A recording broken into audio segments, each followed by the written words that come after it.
Here's a variety of toys that I picked up this early spring, about the time of the toy fair, but not actually at the toy fairs.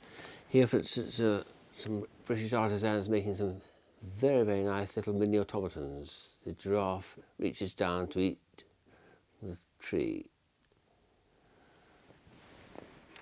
And the skeleton appears to be playing on his friend's ribs, like a xylophone. That's very clever.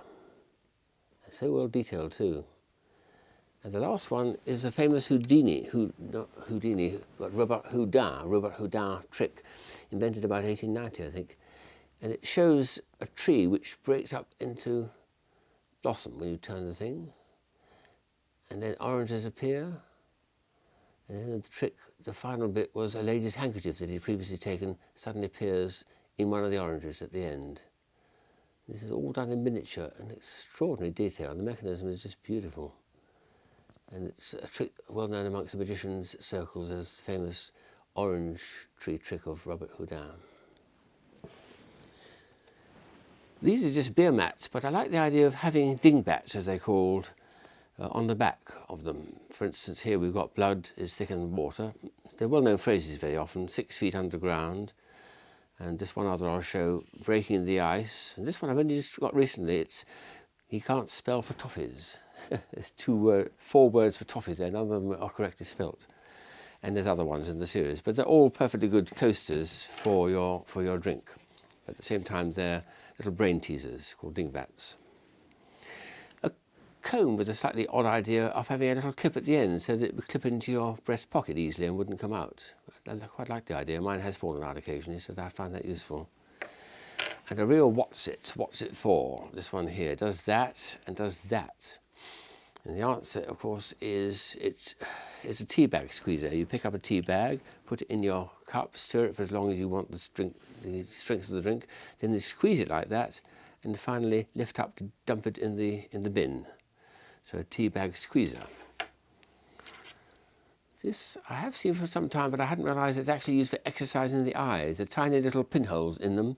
They do help you to see and read words if you need glasses, because they act as little tiny, almost like a lensing effect. But it's actually intended to be put on your head for about 2 or 3 minutes every single day and look at things, and it's supposed to be a good therapeutic exercise for the eyes, they say. So I'll try it out, I guess. This is a new noise machine with electronic chips becoming so cheap nowadays. You can have all sorts of strange noises, etc. Not to those. So those are all British or local ones. Here's a very strange French idea from Paris. It's a wine bottle with a glass inside, and the base is both the wine glass and the bottle are both integral of the same thing. You could fill it with wine, I suppose, and it would look like that. Or if you put too much wine in it, it would spill like that, or completely fill it, you wouldn't see the glass at all. If I'm going to use it, I'm going to have to find some way of filling it, I suppose, with a pipette or something, and then stand over it with a straw and drink the contents of the wine. But as an objet d'art, that is just beautiful. A fine wine glass in a wine bottle. And the last items are all Japanese and a bit strange, but interesting. These are lifestyle toys. These are normal key fobs, and as you squeeze it, little Edam beads pop out but pop back in again too. It's a nice therapeutic thing for your hand if you're stuck in a jam or on the subway commuting from Tokyo to the suburbs. This one recaptures that little moment of pleasure when you pull the ring cap and you get the noise. Ah, yes, the fizzing of the drink, very nice. And the last one is just that moment of pleasure as you... It needs to be turned on, I think. That ripping sound. And then it makes a funny noise. Why? I have no idea. Oh, even stranger.